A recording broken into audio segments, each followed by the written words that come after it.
volleyball and athletics at Tulane. The Green Wave 2-2 in football, and they will play at Louisiana Monroe this Saturday at 6 p.m. Please give a warm quarterback club welcome to Jeff Earls of Tulane University.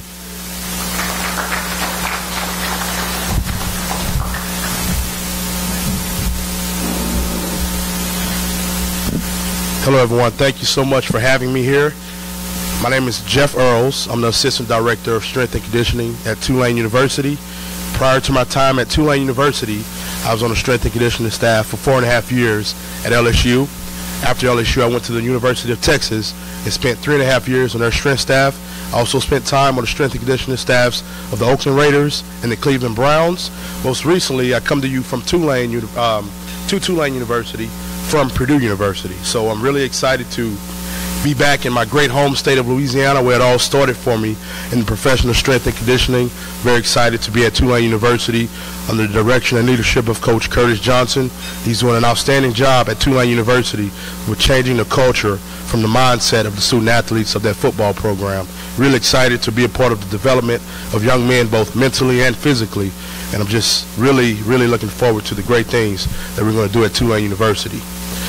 As you mentioned, I'm also the Assistant Director of Strength and Conditioning for the whole athletic department. I work specifically with volleyball and sand volleyball. I'm the top assistant strength and conditioning coach for the football program. So again, I'm excited to be here.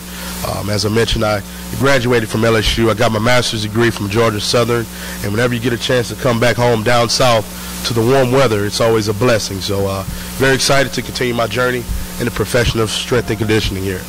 Any questions for me specifically?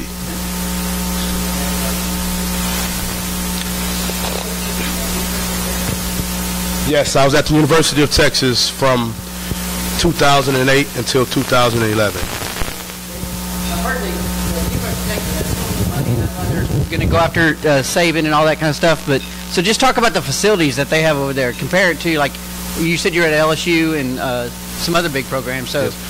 Well, my job here today is really to sell the great program at Tulane University. I really don't like to talk much about any other school because I'm all green right now. But, you know, again, my job... Quite there yet? Well, my job is at Tulane University is to help us get there. And, again, Coach Curtis Johnson is going to do a great job of taking that program to the next level. From a facility standpoint, our athletic director, Mr. Rick Dixon, is doing an outstanding job of making sure our facilities are growing each and every day to be up to par with the top programs in the country, and we will get there. It's all about the mindset of establishing an attitude to be successful, and that's what we're all about at Tulane University, changing the culture, creating a winning program both mentally and physically with these athletes in this football program.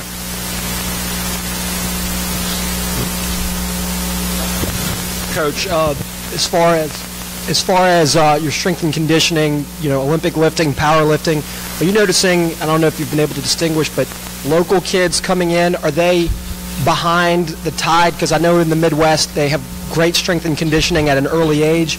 Have you had to teach the power clean snatch from like an elementary level, or are guys coming in the program already, you know, with the technique and the power? That's a great question.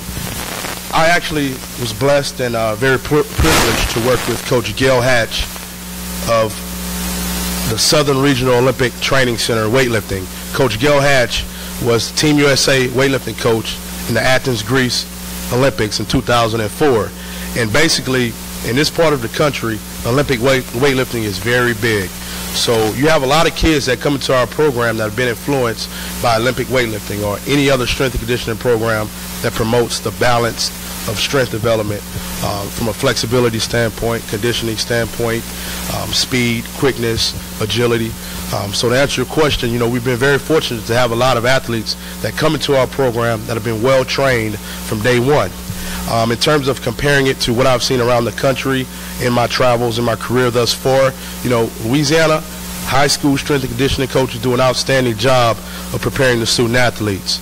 And, you know, I was very fortunate to begin training athletes at a young age. And when you lay a strong foundation for a young man or a young woman to grow from a strength and conditioning standpoint, that foundation continues to grow throughout their career as an athlete, throughout their college career, and if they're fortunate to go to the professional level, they go on to the league, and they still know how to train the proper way.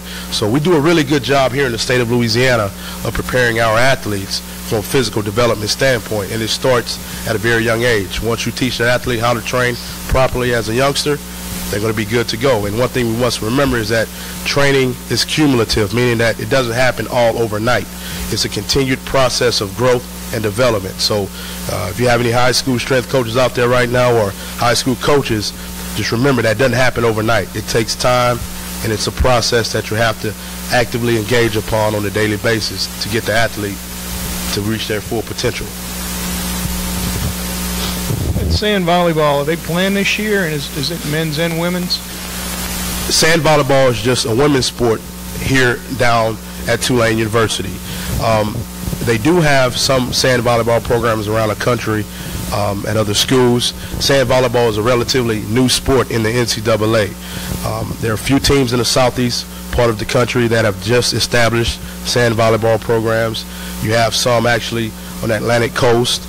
Obviously, wherever you have a bunch of beaches, you're going to have a lot of sand volleyball athletes. You know, and on the West Coast, they dominate the sport so far because it's relatively new everywhere else. But on the West Coast, you have much more sand volleyball participation.